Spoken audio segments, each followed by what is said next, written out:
Hello everybody, shocking into 1000 new point for duty. Welcome back to another episode of my brilliant diamond Hooplocke Nuzlocke.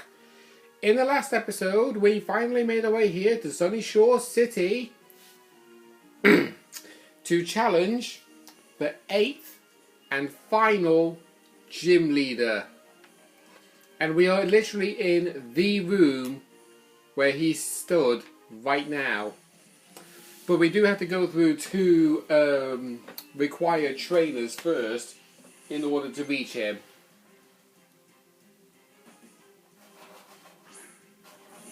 So, also, I didn't really make a comment about it like during the end of the last episode, but Argibite has actually evolved into Garchomp, which I'm glad for.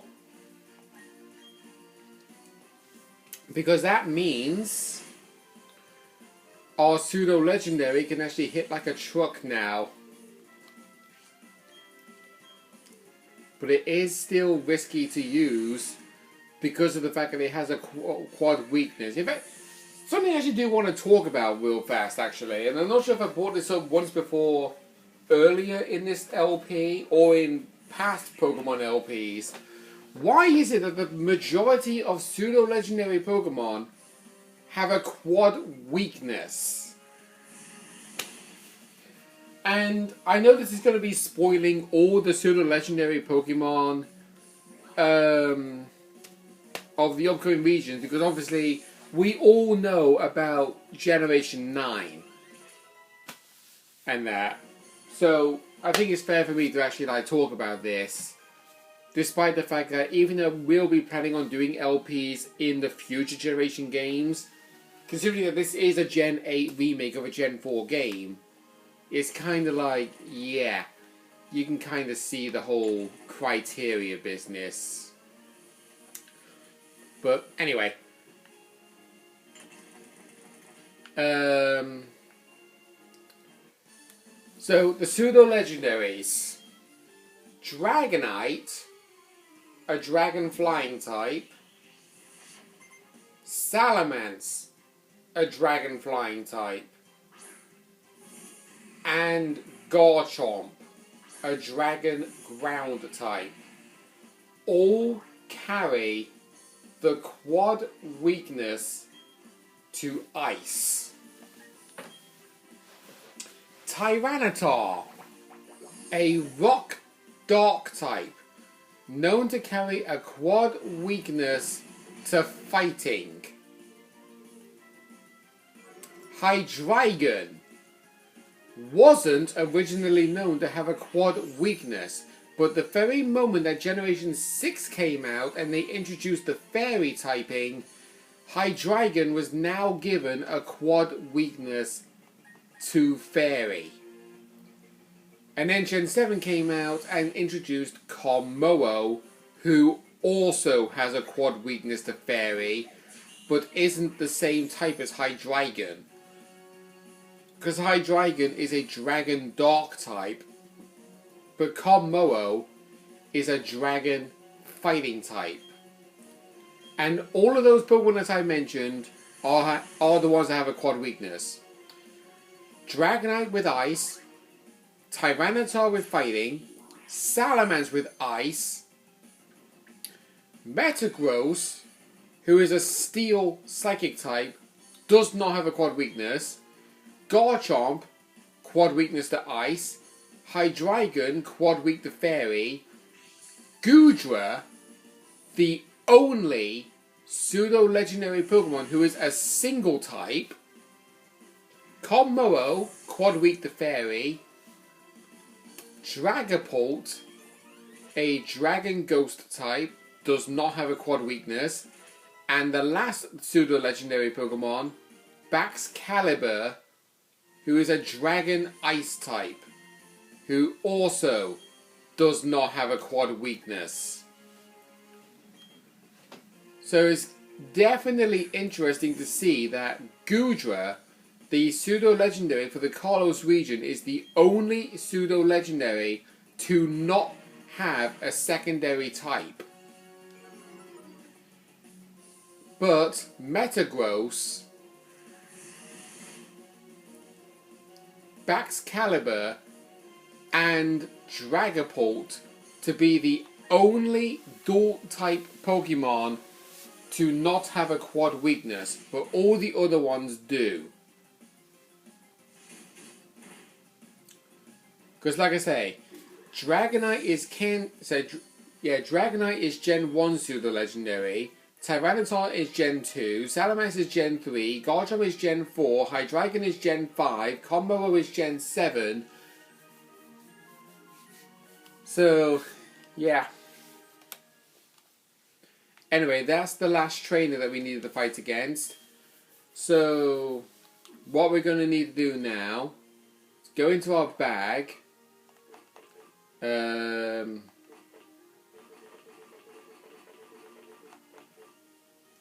Team for fling. Right, let's use one of our super potions on Torterra. Don't know why I still have max revives. I've got plenty of hyper potions, but it's definitely considering the time to actually get max potions at this point. Right, I'm going to use an elixir. There we go. Then going to run along here, push this switch, and this should take us up to the gym leader. But before I approach the gym leader, obviously remember the challenge that we have to do. We have to leave the gym in order to do this.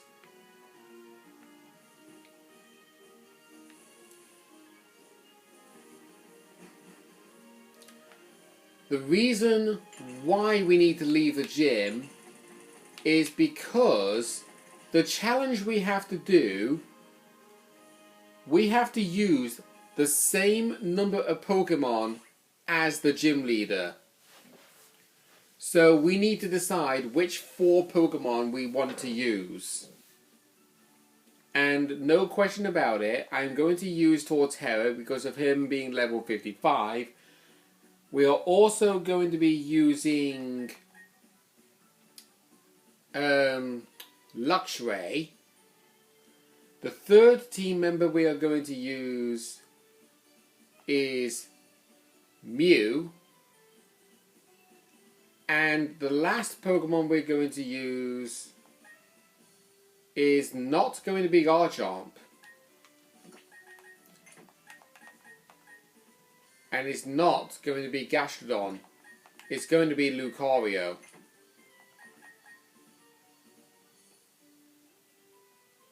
Actually, no. It's going to be Steelix. There's a reason why.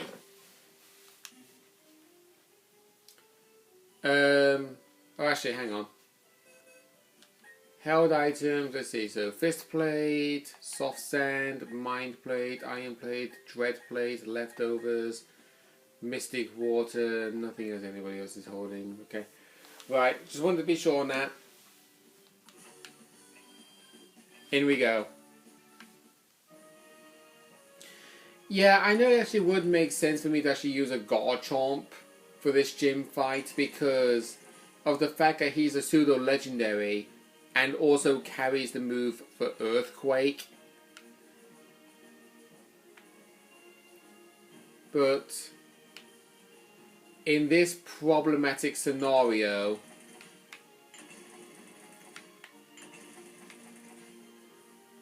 is the fact that Garchomp is actually considered to be one of the Pokemon that I actually will find helpful to use in this Nuzlocke. And I do not want to lose him. I really don't.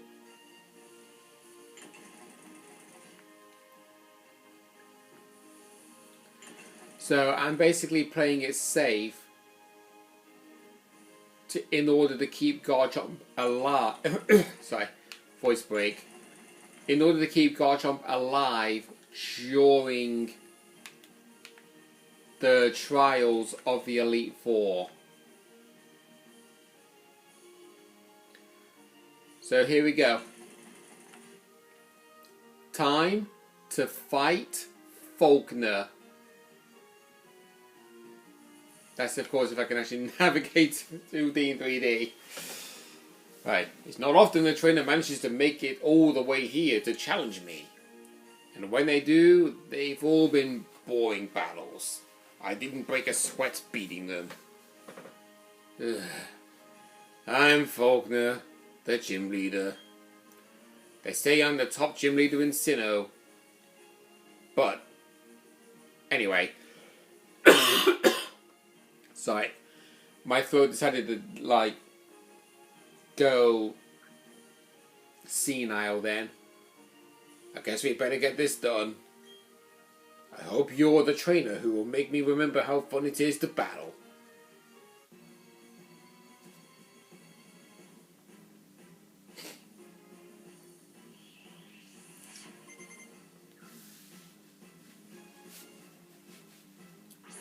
Faulkner leads off with Raichu, level 46, electric type, static for the ability, which you know what that ability does, is also holding onto a Shuka Berry, which weakens the power of super effective ground moves.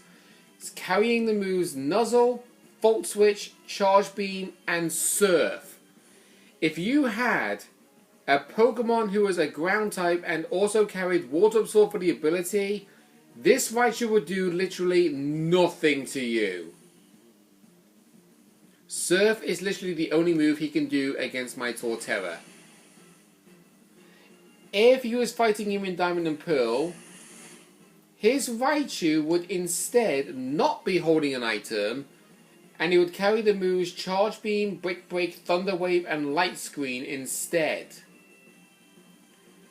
Definitely a bit of an improvement in this whole case scenario.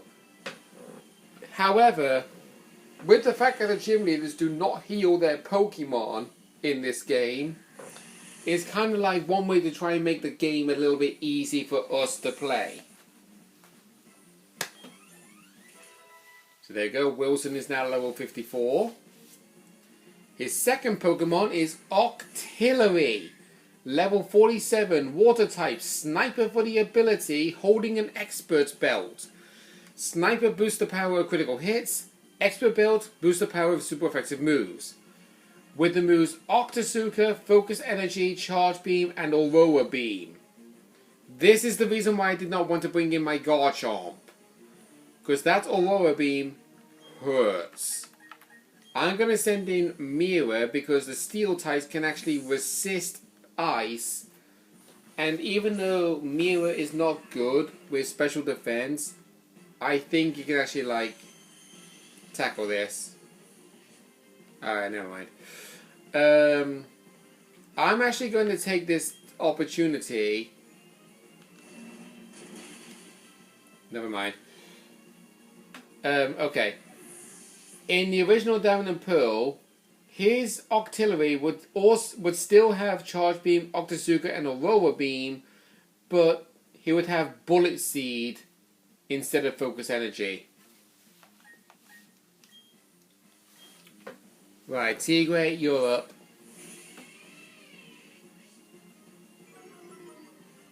That Intimidate's not going to do anything, personally. Choose a Spark. It's not going to one-shot. Nice, Reverse Psychology worked. Oh, critical hit, nice. Okay, we'll take that. Good job, Tigre. I honestly find it weird, as I was saying, the Pokemon wishes to be praised, like the game can actually hear you talking to them. Right, his third Pokemon is Ambipom, level 47, normal type, technician for the ability, holding a Chople Berry, which weakens super effective fighting moves. Carrying the moves Fake Out, Thunderbolt, Double Hit, and Last Resort. I'm having a bit of a debate about whether to switch in Wilson because of the fact that he's obviously going to use Fake Out. But 104. Actually, yeah. We'll send in Wilson. His Ambipom originally in Diamond and Pearl would carry the moves Shockwave, Nasty Plot, Agility, and Baton Pass. Because his Ambipom is basically decided to be like a supportive Pokemon in that game, rather than an all-out aggressor in this one.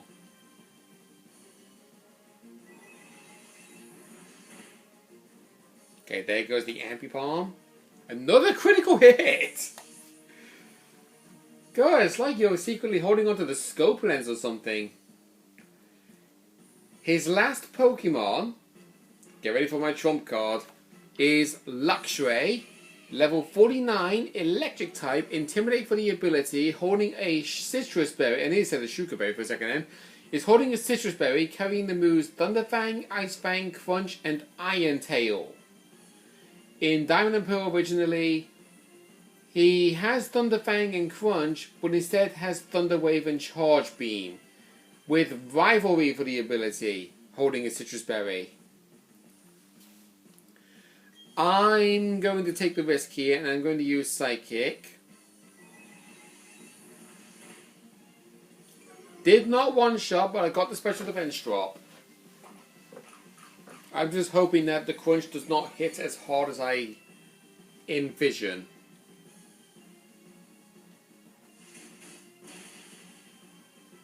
Okay, we're good. We're good. Shocking, I didn't see this coming.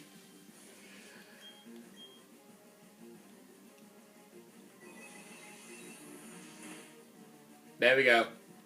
Gym fight done. We did have to lose a Pokemon, but Mira was basically one of those good for a sacrificial switch-in. You've got me beat. Your desire and the noble way your Pokemon battle for you. I even felt thrilled during our match.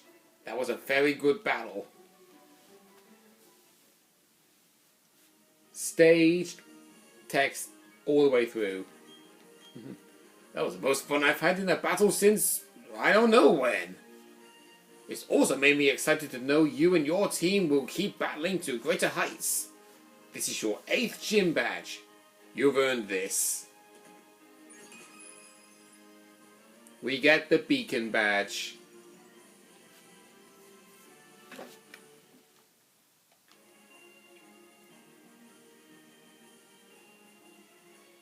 Take away the current challenge because we're going to be getting a new one. The Beacon badge will allow you to use the hidden move Waterfall from your Pokédex. Waterfall happens to be key if you're going to the Pokemon League. Also, because you've collected all 8 gym badges, any Pokemon at any level will now obey you without fail. And he will also give you stickers, followed by the TMs for Charge Beam. It's a move that has, I'm wanting to say, a 50, if not a 70% chance to raise your special attack by 1. Right. I was just looking at my stairs landing, and it was looking a bit dark over there. And because I actually am home alone, I want to make absolutely sure that I turn a light on to make it look like someone's in the house, which, honestly, they are. It's just that I'm in my bedroom, which is at the back of my house, and all activity about people coming and going is at the front of the house. And if my bedroom is at the front of the house, they would actually see light going through the curtains all the way through. But thankfully, I'm in the back of my house, so the window is obviously behind me, so that way you're not seeing an iPad screen recording the sunlight going through a window, basically. But anyway, time for our next challenge. And this challenge is, how shall I put this? I don't want it to be like a criteria where it is like, oh, I'm going to challenge things up a bit. I'm going to spin this wheel for every single time that I happen to defeat a member of the Elite Four. So, the way how this is going to go down, I'm going to spin this wheel which will determine the challenge I have to put up with when going through Victory Road. Once I get to the Pokemon League and battle my way into challenging the Elite Four, will then be when I will re-roll again. Right, I'll say goodbye to you, Steelix. And let's bring Garchomp back out. Let's bring Bluey back out. And let's bring Justy back out. So, this will be our Victory Road challenge. Actually, I probably should actually show here. Oh, God, sorry. Let's raise it up a little bit.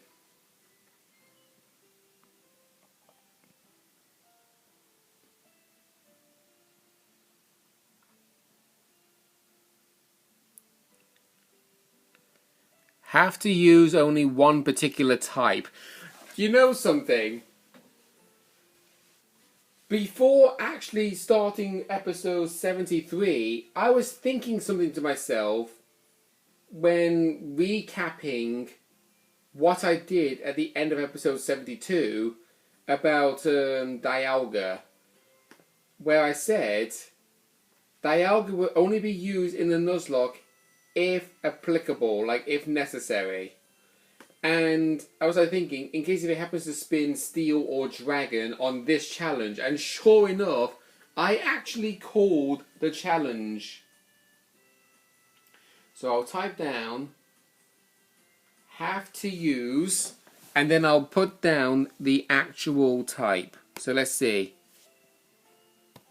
Oh, alright, there we go. It was taking a second then. What type do we have to use?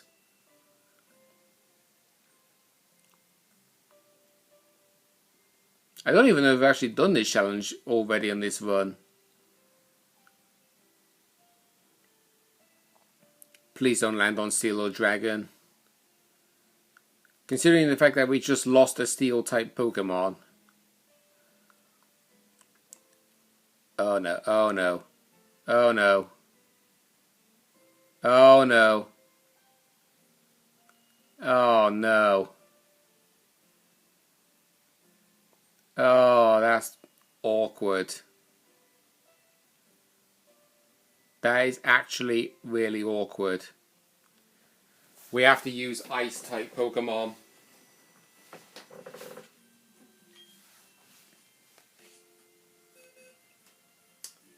And the only Ice type Pokemon that we have are Sneasel and Frostlass. Because I'm pretty sure we did... Hang on. Let's see, Saw... No, not that kind of Saw. No. It's not what we want. Right, a Abomasnow is not registered like being caught.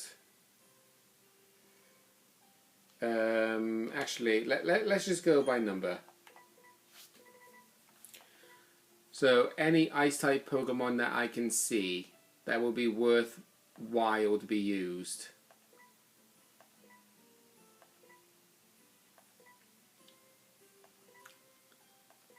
Because I will say, if I can't do it, like, because we've only got 2 Ice-type Pokemon. Okay, we've not obtained the Snover, so we could... Right, okay. So, I'm going to make a proposition here. There are only 3 Ice-type Pokemon that I can use. So, in this case, for one time only, I am going to be allowing the use of revives. However, The 3 Pokemon that I have to use when going down Victory Road being a Bulmasnow, Weavile, and Frostlass, possibly Glalie as well. I'm going to have to take into consideration that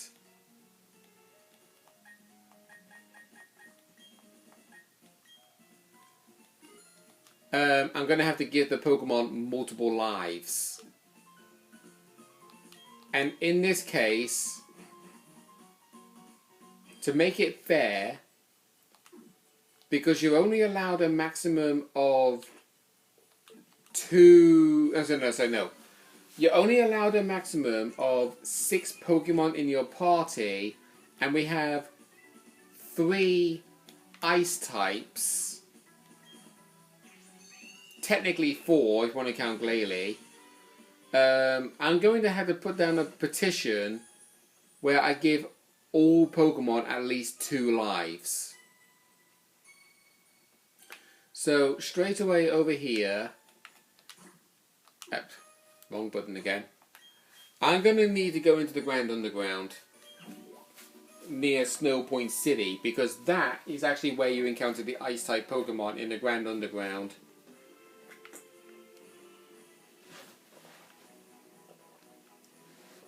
And grant me permission to use my current team when getting the Ice type Pokemon, so I can actually build the team up.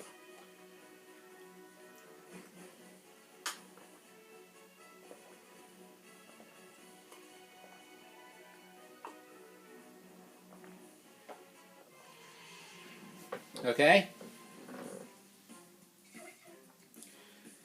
This is actually something I actually wish to not do. But the thing is, it's the only way to actually have this challenge run. Otherwise I would have to re-spin the wheel to give me a different type where I got at least 6 Pokemon.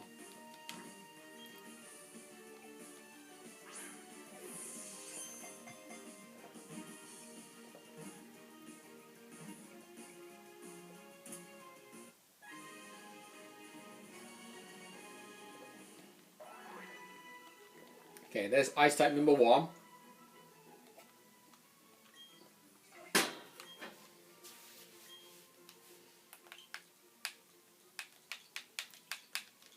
We'll call you Yeti. We'll send you to the box currently.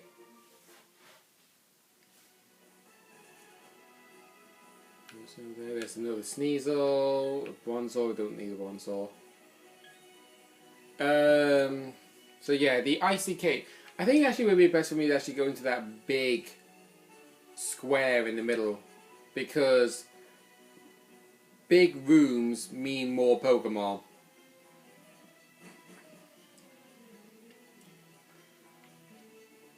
Spacious Cave, yeah. Definitely not going to have a single Ice type Pokemon here. So free to skip that.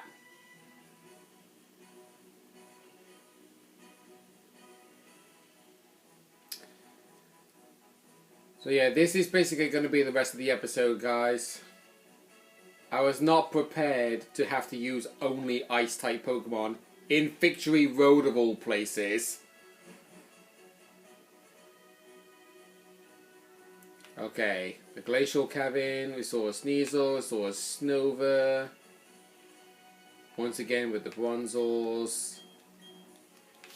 We'll just surf along the water so we can avoid the Bronzor.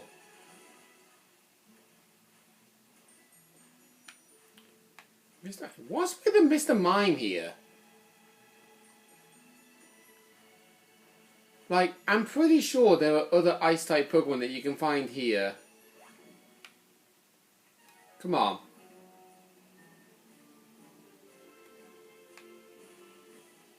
Oh no.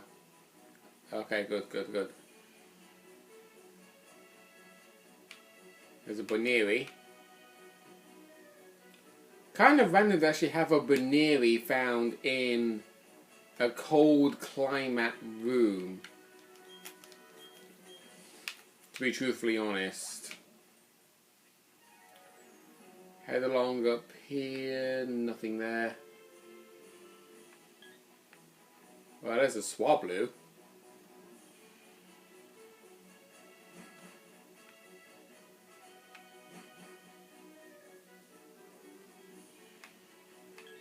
Right, once again, Baneri. I'm going to do one more run of this, and if I don't get any new Ice-type Pokemon, I'm going to put up a petition where I go into Pokemon Home and I deposit 1, maybe 2 more Ice types. Okay, yeah. I'm not going to get any more Ice types. Snover is the only one. Right. So, we're going to call it an end to this episode, guys. In the next episode, you will see my team carrying the Pokemon Yeti, Slasher, Kimono, and a few other Ice-type Pokemon that I will be transferring into Brilliant Diamond from Pokemon Home. And don't worry, I am not going to be using legendary Pokemon. I'm going to be fair and keep it challenging. So you see these 3 and 3 other Ice-type Pokemon, and those 6 Ice types will all carry 2 lives when going through Victory Road. And if they die twice when going through Victory Road, I will have to release them. No questions asked.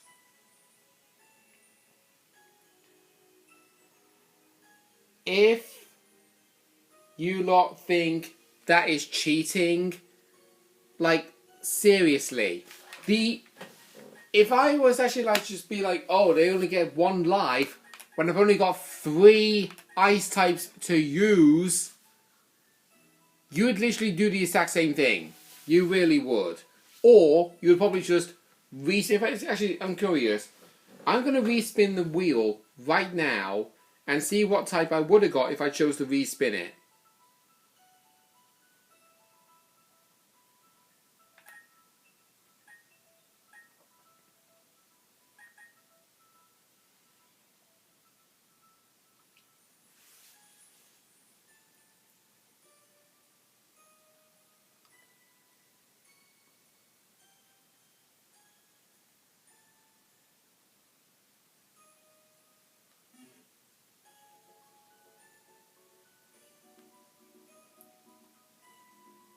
Yeah, silent suspension here.